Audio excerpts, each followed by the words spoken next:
Ito ay kasagutan niya laban sa panunuya ng unang salarin. Ang salitang ito ay naghahayag ng kanyang pananalig sa Diyos. Isa pa rin sa sinasabi niya dito ay tungkol sa pag-amin na sila ay makasalanan. Ganito po ang sinabi niya, ikaw may pinarurusahang tulad niya.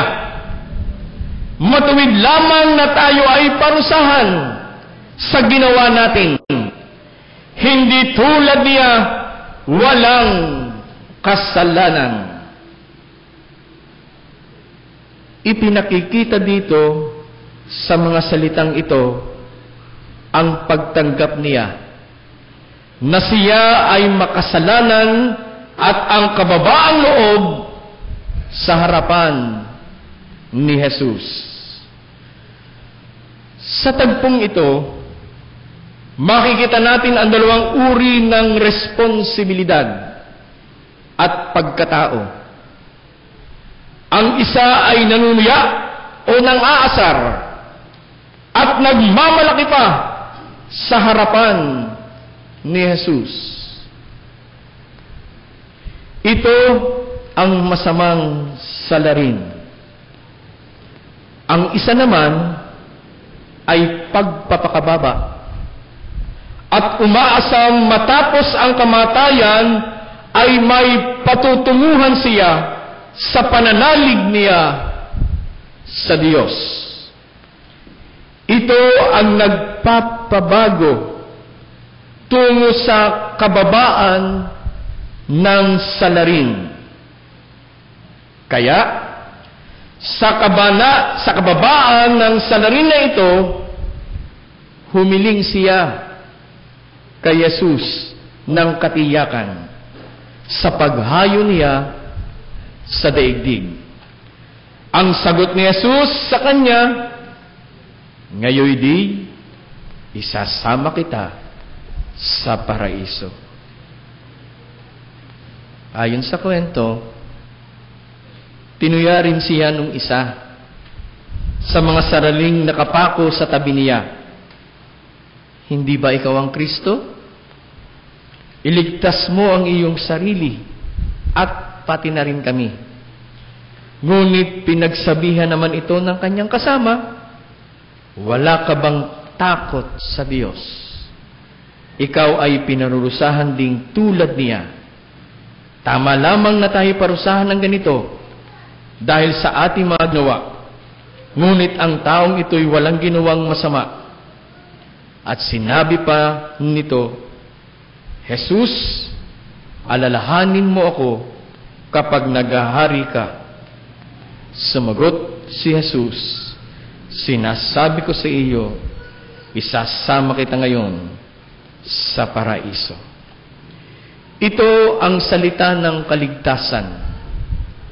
Ipinangako ni Jesus sa magnanakaw na si Dimas na kahit sa gitna ng paghihirap ay naniniwala kay Jesus bilang tagapagligtas ng sanlibutan.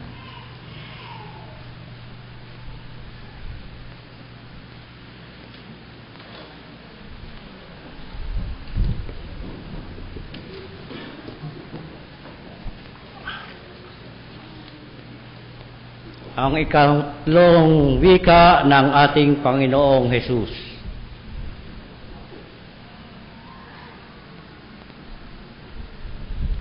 Nang makita ni Jesus ang kanyang ina at ang minamahal niyang alagad sa tabi nito, kanyang sinabi, Ginang, narito ang iyong anak. At sinabi sa alagad, narito ang iyong ina. Mula nooy, pinatira ng alagad na ito sa kanyang bahay.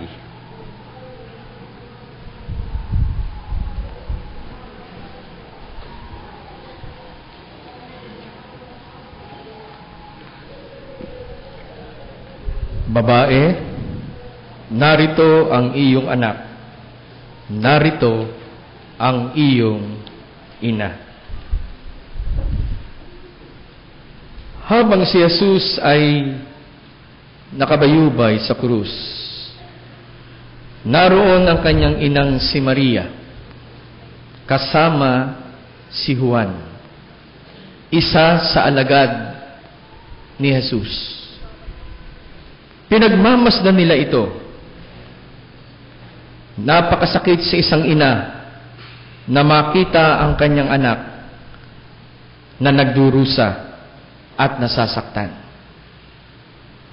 Kung maaari lamang akuin niya ang hirap, sakit na naranasan ng kanyang anak. Gayunpaman, hindi ito ligid kay Jesus. Nasa isip niya ang kanyang ina na naroon, ang kaniyang malasakit. Alam at dama niya ang hirap ng loob, lungkot at sakit na ngayon ay naranasan ng kanyang minamahal na ina. Si Jesus ay lubos na nahahabag sa kalagayan ng kanyang ina. Sa ganoong sitwasyon, sa ganoong panahon. Nang makita ni Jesus ang kanyang ina, katabi ang alagad niyang minamahal, nagpahayag siya ng pagmamahal. Mga salita na nagpapalakas ng loob, nagbigay pag-asa sa kanyang ina.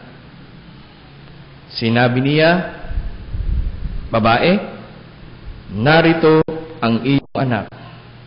At sinabi sa kanyang alagad, "Narito ang iyong ina." Mga salita ng pagkalinga at pagkupkup. Inilarawan lamang nitong mga talata ang maganda at matibay na ugnayan mayroon si Jesus sa kaniyang magulang.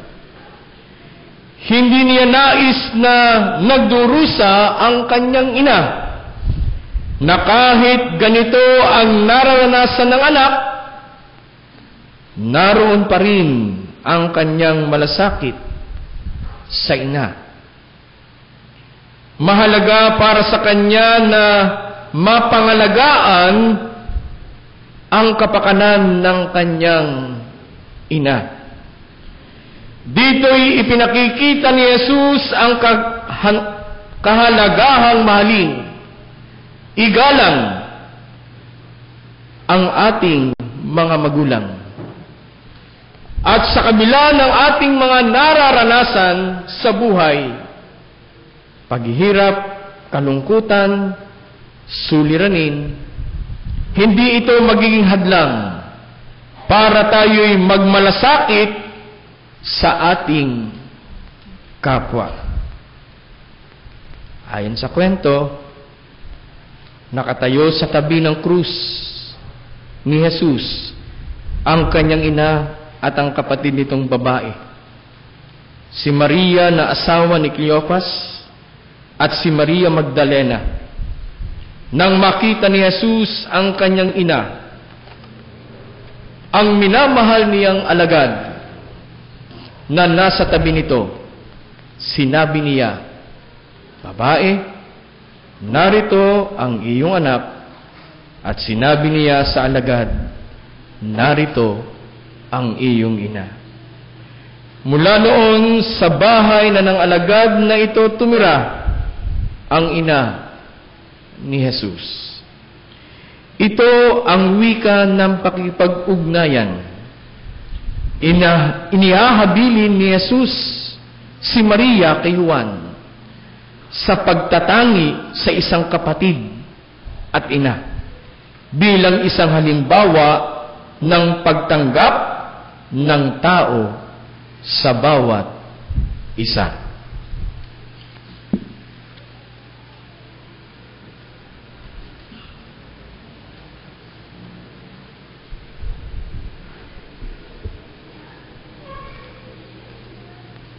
Mga kapatid, sa pag-alala natin sa pagkabuhay ni Jesus sa krus, ay atin din namang suriin ang ating mga sarili sa harapan ng Diyos.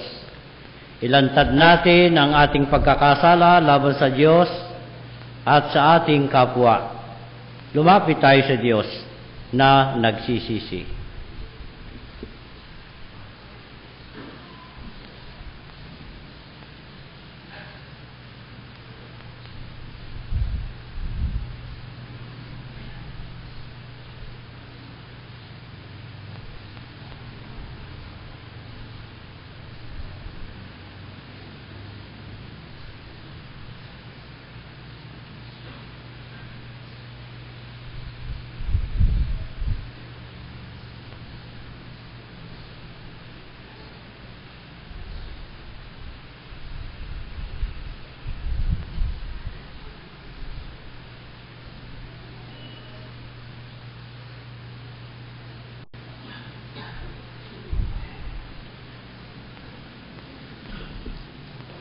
Ikaapat na wika ng ating Panginoong Hesus.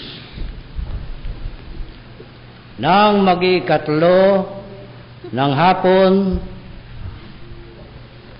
si Jesus ay sumigaw, Eloi, Eloi, lema sabachthani, na ang ibig sabihin, Diyos ko, bakit mo ako pinabayaan?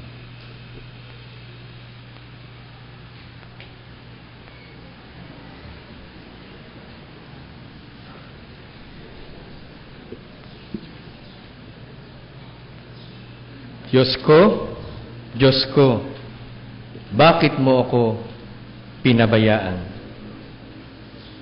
Nang mag-iikatlo na ng hapon, si Jesus ay sumigaw, Eloi, Eloi, lema sabachthani, na ang ibig sabihin, Diyos ko, bakit mo ako pinabayaan? Itong ikaapat na wika ni Jesus ay nagsasabi ng isang panaghoy, isang pagtatangis. Gayon din naman, ito rin ay isang pananalangin. Isang pananalangin sa Diyos na kinapapalooban ng isang matinding